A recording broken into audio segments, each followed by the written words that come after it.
Then be going back and taking a look at Clayton, as TC has made many changes to him. This is currently Season 4.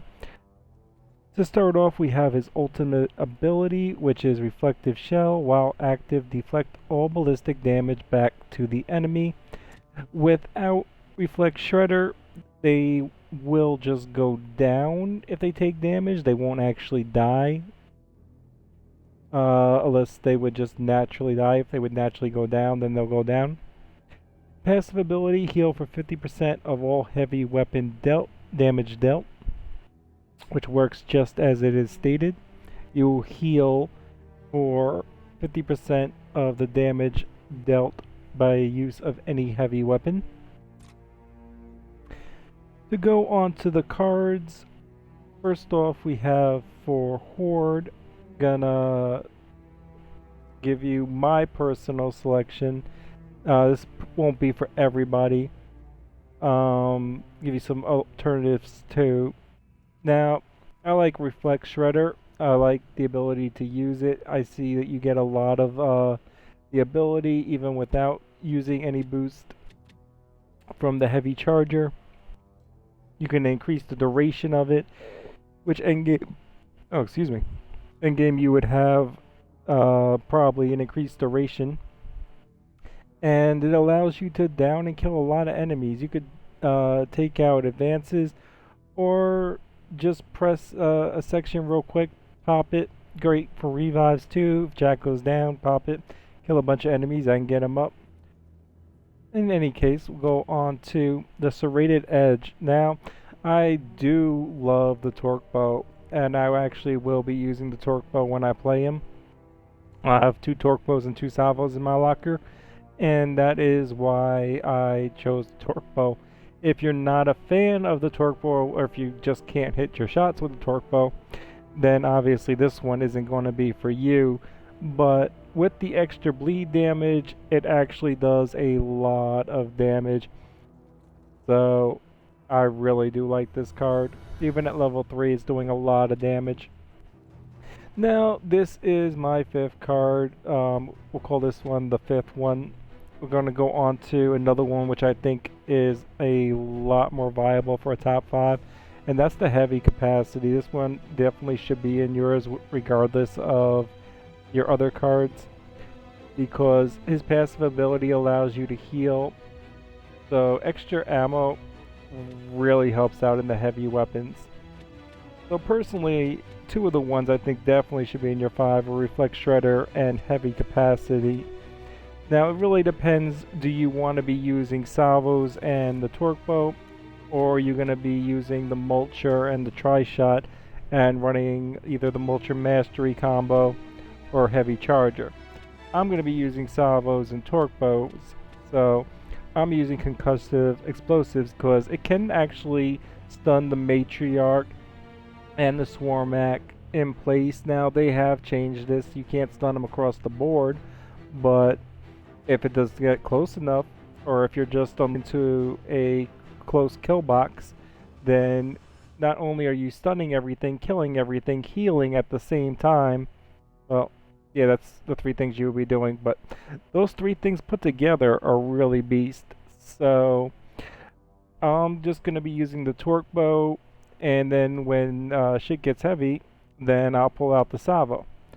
So I'm also, as the 5th card, because I am running the Torque Bow and Salvo combo, there's really no good 5th card. I mean, there's all good cards, there's just no great 5th card. Heavy Charger, I mean, it is another swap out for the bait armor, but since I can heal, and he has the ability in his perks, which I'll get to in a moment, to go up to 150% health, the ability to take 60% less damage off some hits, that keeps him up. And when I do unload the Salvos, I want to just unload the entire Salvos, pick up the next one, and not go down as often as possible. So for that reason, I am taking Bait Armor as a 5th perk. But alternatively, even if you were running the Salvos and the Torque Bow, Heavy Charger would be a fine choice instead of Bait Armor. You will get less cooldown time because it doesn't fire that fast, but you know, you'll get some cooldown. Do you want more defense or do you want more cooldowns? And you're only going to get slightly more, and that's why I'm choosing the bait armor. So let's get on to the rest of the cards, just for everybody else who isn't already familiar with them. We have the standard epic score boost card, and I'll get onto the escape setup right after this. MULCHER Mastery, as I was saying, MULCHER Mastery, just real quickly, in the heavy charger, is a really good combo if you want to use the MULCHER. I hate the MULCHER, but if it can be really beast. You get extra damage with the MULCHER. Team Resist is another nice card. Reflective Shells reduces damage for 90% to allies for 6 seconds. This is also X value. This is a level 5, level 6, 95%. Also another potential swap out for a 5th card, regardless of which way you go. Ultimate Battery, not that great. You're not going to be that close to allies that often, and you shouldn't be taking that many hits. So, not that good of a card, especially for an epic. Grace Period, you get immunity on revival, so you are invincible for X amount of seconds. Heavy Charger, you need to have back-to-back hits within 4 seconds, and for each hit within 4 seconds of each other, you will get a 17th, well, if you got like 6 hits, you get roughly just over a second of cooldown. So it's really the MULCHER and the Tri-Shot that you'll benefit from it. You got Heavy Deflect, 30% heavy weapon resistance for Clayton and nearby allies. Keep in mind that is within 10 meters, not that far, but still gotta be within close range. You can't be on one side of the fabricator on the left and the other guy's on the right and get the bonus. You're gonna have to be posted up semi-close to each other. So Survivor, pointless for Horde, and you're the only one survivor. You're not often gonna be that. Should not be.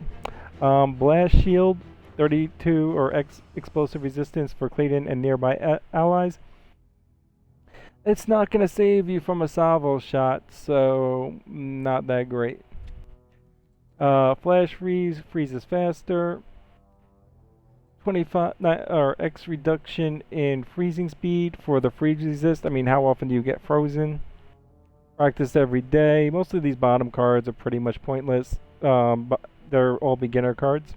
Faster reload and bypass reload during ultimate, which gives you faster reload and allows you to not have to reload during your ultimate.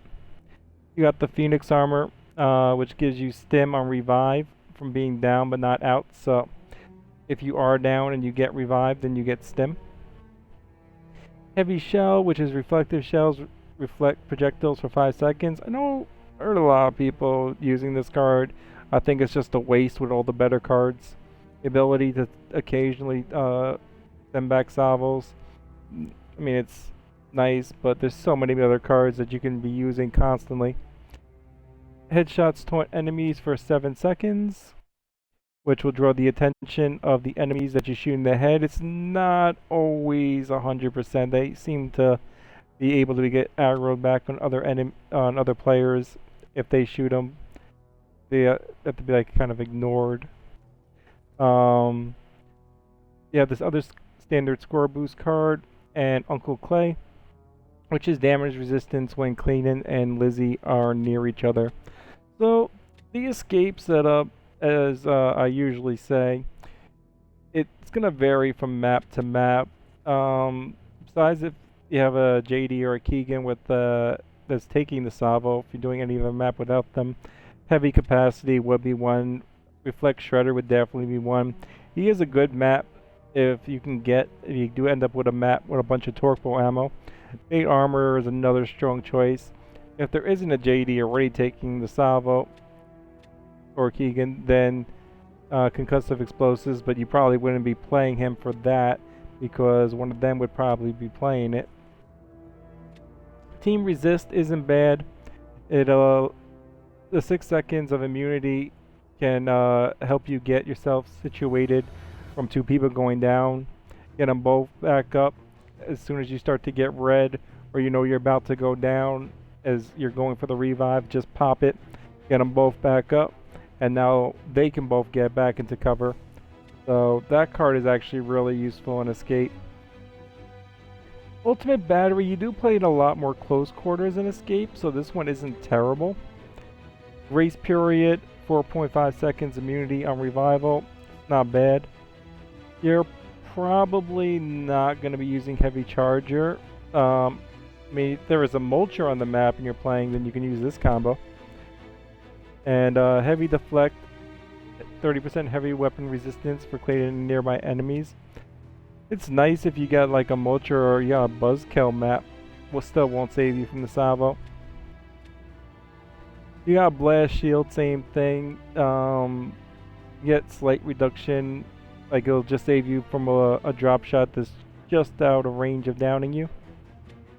Sole Survivor, when you're the only survivor, not a terrible backup card if you expect somebody to go down, but really shouldn't be in your 5. Flash Freeze, Cryo Cannon freezes faster. I mean, it's interesting. It might serve a purpose on a map, but you know, that'd be situational. Freeze Resist, another one for like, this one would actually be nice for the ones that have the ice bullets. That actually is a good ice map card. And the rest of these aren't that great. I mean, Reflective Shell could be a potential escape card to take out Sentinels or Salvo dudes real quick. A lot more deadly in escape scenarios generally than Horde. Uncle Clay is just for the speed run on the Surge. So, onto the perks, like he has health, he has damage, and I think in the beginning when you are going for your perks, you should be splitting your first perks, buying split the first perks that you buy about 50-50 between health and damage, leaning slightly more to the health if you feel like you might go down, or if you are going down, then split it slightly more to the health. Then once you got them at least a 5 and 5, or at least a 10 and 10, depending on where you want to go, then put a couple into your ability duration extension, and you can up that. There really is no need for the ammo regen unless the base is already built and you just got too much money and the other 3 are all already at 10. I mean, that's what lockers are for. So you really shouldn't need ammo regen. And that is how I think you should buy perks. And my selection for the Horde and Escape. I hope that helps.